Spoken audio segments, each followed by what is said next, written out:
कौन रो रहा उसके लिए बताओ मुझे आप? कौन छोड़ रहा घर बार? कौन छोड़ रहा सुख आराम?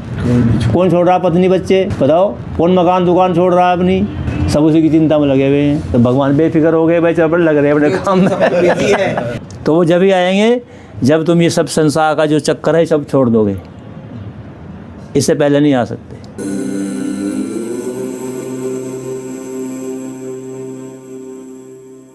बड़ा भयंकर शिवलिंग महाराज, देख कर दंग हो गया मैं।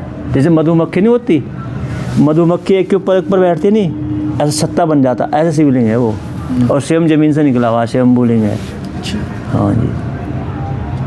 उसकी तरफ चारों तरफ सीढ़ियाँ बनी हुई हैं और सीढ़ी पे आप चढ़ोगे एक के बाद एक, 3 सीढ़ी चढ़ के तब आप जल चढ़ा सकते हो ऊपर। ऐसा शिवलिंग है, गुजरात में है वो। मांडेश्वर जगह है, नाम मांडेश्वर। फिर वहाँ से हमारा वहाँ कहाँ पहुँचे? गुप्तेश्वर महादेव, तो गुजरात में ही है। अहमदाबाद से पहले ही रास्ता जाता है गांव में को निकलते हुए, जंगल में है वो, जंगल में अंदर ऐसे यूँ जाना पड़ता है इसके अंदर, ऐसे करके यूँ करके जब तक अंदर जाएगा तब तो फिर खुला अंदर बिल्कुल जा करके। बहुत खुला, फिर तो अंदर खूब बड़ा है और शिवलिंग भी अच्छा, कोई 4 फुट का होगा। मैं देख कर भाई ये जगह तो बहुत अच्छी लगी महाराज मुझे। जल चढ़ा, जल तुम्हारे पास था ही गंगा जल, तो भाई वहाँ के लोग मुझे बड़े अच्छे लगे। अंकल ये सब कहने लगे कि भाई बाबा जी तो आप तो यहीं रहो कि तू जब हम उठ के सो कर उठते हैं तुम सब काम निपटा देते हो। मैंने कार्य वही शुद्ध माना जाता है, सही माना जाता है जो समय से पहले पूरा हो जाए, यानी कि मतलब 5 मिनट पहले पूरा हो जाए तो वो कार्य सही माना जाता है। फिर पहुँचे सूरत में एक गाँव है छापरा भाटा में जो है उस जगह का नाम था राधा सर्वेश्वर महादेव। अच्छा। वो शिवलिंग ऐसे लेटा हुआ है, ऐसे रंग का, ये भूरे रंग का, ये बिल्कुल या तरबूज, हाँ भूरे रंग का और तरबूज जैसा, बिल्कुल जैसे तरबूज नहीं होता, ऐसे लेटे हुए हमारी। वो जाते ही दर्शन हुआ महाराज, रोंगटे खड़े हो गए देखते ही। हाँ, क्यों दिखाते हैं कि मैं हूँ यहाँ, तभी तो बुलाया यहाँ, तभी तो पता लगेगा है यहाँ पर, नहीं तो भाई क्या पता लगेगा यूँ। भोले बाबा की लीला बड़ी अजीब है। हाँ, अरे महाराज पूछो, अनंत है। फालतू नहीं बोलते भोले बाबा, फालतू नहीं बोलते, काम की बात बोल रहे थे। भोले बाबा कहते हैं उनको सब देखते रहते हैं चुपचाप। और शाम को लगे फिर क्लास, हाँ शाम को क्लास लगती है कि आज का हिसाब आज ही होगा, कल का बैलेंस नहीं रखते भोले बाबा। और महाराज जो फिर वो आज कुंभ का मेला उज्जैन का, और वहाँ की तैयारी लग गई। फिर उन्होंने कहा भाई बाबा को तो यहाँ बैठा दो इसमें ट्रक में, सामान लेकर आ जाएगा पीछे से। कार में बैठ के दोनों अपने आप गुरु चेले। हमने कहा भाई जब इतनी लेबर तुम्हारे साथ जा रही तो हमें कार में उठा लेते।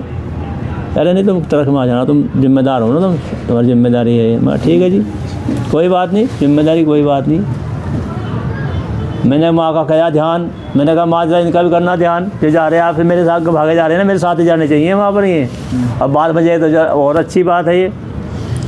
बस जी वो कार में चले अपना, कार का घमंड होता है ना। रास्ते में एक मंदिर पड़ता है वहाँ पर, पावागढ़ महाकाली का मंदिर है पावागढ़। अंकलेश्वर महादेव महानिर्वाण का स्थान है ना ये। ठीक माँ के मंदिर के सामने जाकर गाड़ी खराब हो गई और धीरे धीरे हम भी पहुँच गए वहाँ तक।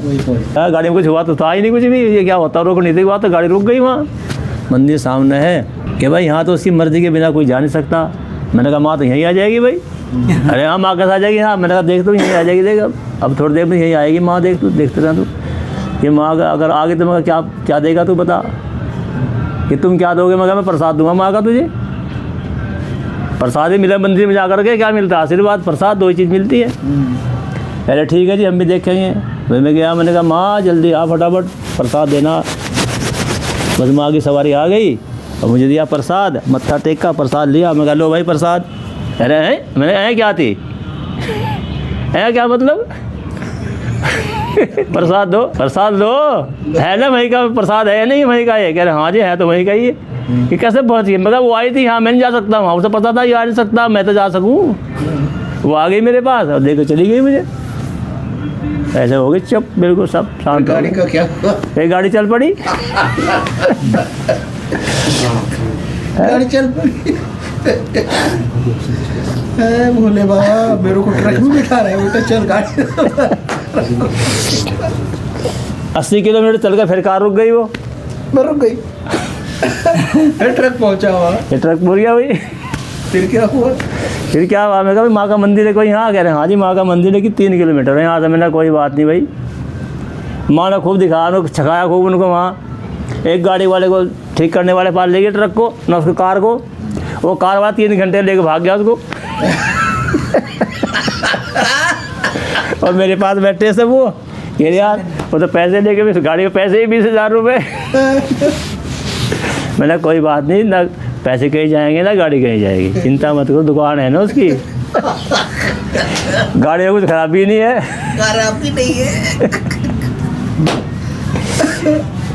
धीरे धीरे पहुँचते पहुँचते भाई भूख लग गई है। मैं कहा भाई खाना पीना तो कुछ होना चाहिए, क्या करें भाई। कहीं कह रहे ये भाई आजकल ज़माना बहुत ख़राब है, बिना उसके कुछ देता नहीं किसी को खाने पीने को कोई। आजकल कुछ खाने पीने को देता नहीं। मैंने कोई बात नहीं, मैं कहा महाकाल जी जब आपने बोला तो खाने पीने का इंतजाम भी करो। एक होटल में रोक दी गाड़ी। बस जी वो आप जैसे सफ़ेद सफ़ेद कपड़े पहन रखे थे उन लोगों ने, धोती कुर्ता खूब चमकदार था उनका। उन्होंने कहा महाराज जी क्या खाओगे बताओ। मुझे कहा उन्होंने, मैं जो आपकी इच्छा। यहाँ तो सब बस लहसुन प्याज नहीं होना चाहिए। कह रहे नहीं जी वो तो हम भी नहीं खाते। मैं भाई ठीक है। उन्होंने फटाफट खाने लगाया, भोजन कराया, भोजन करा के और उन्होंने मुझे सबने 1500 रुपये दिए। दक्षिणा के भी दिए, सब ने निकाल के दिए पैसे। कहे गुरु जी रख लो, मना मत करो, हमारा आस्था है तुम्हारे अंदर। तो सब देख रहे हैं वहाँ, ये बताओ भाई इसकी पूजा तो यहीं हो रही रास्ते में ही। पूरी मस्ती ले गए सब वो। फिर उनके बात कुछ थोड़ी समझ में आई तो रास्ते में उन्होंने फिर हमें रोका। फिर वो मेरे लिए फ्रूट ले गए और लोगों ने बैठाया मेरे को उन्होंने, और खूब सेवा करी। जो कार में चल रहे थे उनकी बात बता रहा हूँ, उन्होंने खूब सेवा करी। कह रहे भाई हमको आशीर्वाद दो, हम ठीक ठाक पहुँच जाए वहाँ।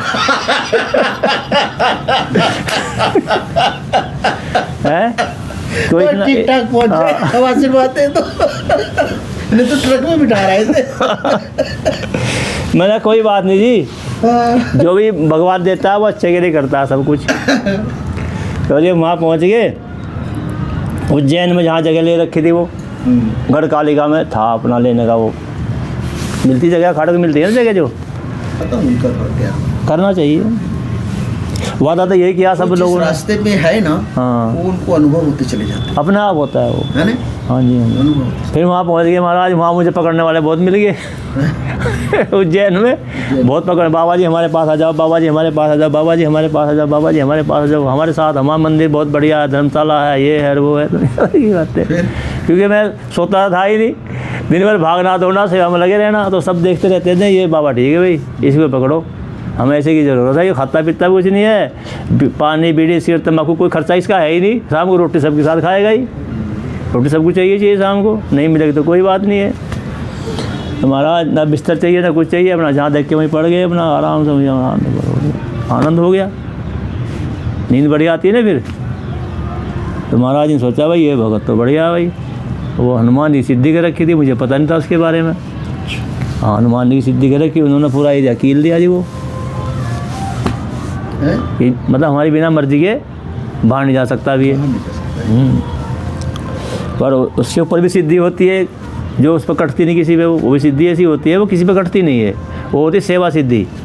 सेवा सिद्धि को कोई छीन नहीं सकता, कोई काट नहीं सकता है। परमात्मा भी इसमें समर्थ नहीं है काटने के लिए, क्योंकि वो उन्होंने कराई है और उन्होंने करी है, वो कैसे कट जाएगी, कटती नहीं वो। महंत जी ने कहा मेरे से, भाई देखो आज हमसे कोई मिलने ना आवे। किन्होंने?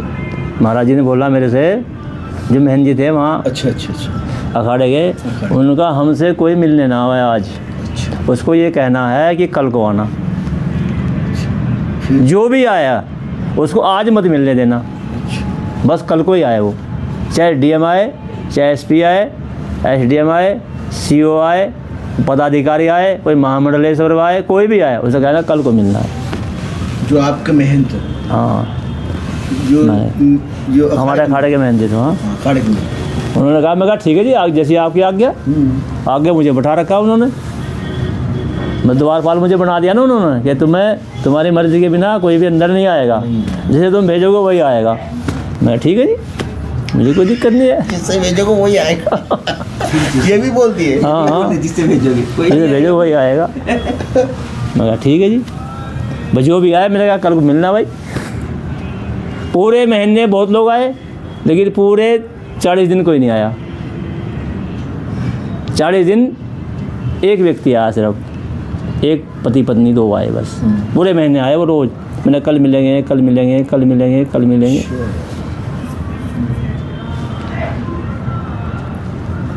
वो डेली आए? डेली आए वो 41 दिन तक। 41वें दिन उनको गुरु मंत्र मिला। किसको? जो मिलने वाला, मतलब मुझे मिलना है भगवान से, मैं चल रहा हूँ भाई, चल रहा हूँ, मैं चलूँगा, मिलेंगे मिलेंगे मिलेंगे मिलेंगे, लगन है मेरे अंदर, लगन है, तब मिलेंगे, तब मिलेंगे। हाँ, मिलते उसी को हैं वो जो चाहता है। कौन रो रहा उसके लिए बताओ मुझे आप? कौन छोड़ रहा घर बार? कौन छोड़ रहा सुख आराम? कौन छोड़ रहा पत्नी बच्चे? बताओ, कौन मकान दुकान छोड़ रहा है अपनी? सब उसी की चिंता में लगे हुए हैं। तो भगवान बेफिक्र हो गए भाई, चल लग रहे हैं अपने काम में। सब बिजी है, इसीलिए मैं भी थोड़ा सुकून से बैठ सकूं। हाँ। तो फिर जो है उसके बाद नयन जी कहने लगे, भाई देखो राधे श्याम, बात ऐसी है, भाई तुम हो पुजारी, लेकिन हमें कुछ और भी लग रहा, तुम्हारे पीछे कोई और भी खड़ा है। मैंने कहा जी आप खड़े मेरे पीछे, तो मेरे सामने तो आप खड़े हो। कह रहे नहीं, और भी कोई खड़ा है। मैंने कौन खड़ा है? कह रहे और भी खड़ा है कोई। मुझे को सुबह 40,000 रुपये देने हैं। 40,000 रुपये देने सुबह को। किसको? टेंट वाले को। अच्छा। तो मैंने कहा दिए जाएंगे, कौन सी बड़ी बात, 40,000 की कौन सी बड़ी बात है? 40,000 क्या चीज़ होती है? कुछ भी नहीं होती है 40,000 रुपये। कह रहे तेरे लिए तो कुछ भी नहीं है, मेरे लिए तो बहुत बड़ी बात है, रात बीच में है, देने 40,000 रुपये नहीं। रात को एक वकील आ गया। कह रहे गुरुजी कितना खर्चा आपका बताओ? मुझे कह रहा, मैं कहा भाई महाराज जी मैं 40,000 रुपये, कह रहे ये लो। मैंने कहा महाराज जी देखो 40,000 रुपये आ गए, और करते तो और आ जाते, अब 40 ही बोल ले। 50 बोल देते हैं। महाराज क्या बोला वो मंडलेश्वर? खुश हो गए बिल्कुल, वो खुश हो गया। खुश हो गए बिल्कुल। ये आज की अमावस्या आपने हमारी बढ़िया बना दी। हाँ, अमावस्या की गाथा। अमावस्या की बात ऐसी है, ये दुर्लभ है। मुझे भोले बाबा ने भेजा था हरिद्वार। हाँ। मैंने कहा भोले बाबा हरिद्वार जब भी जाऊँगा धूप निकलेगी।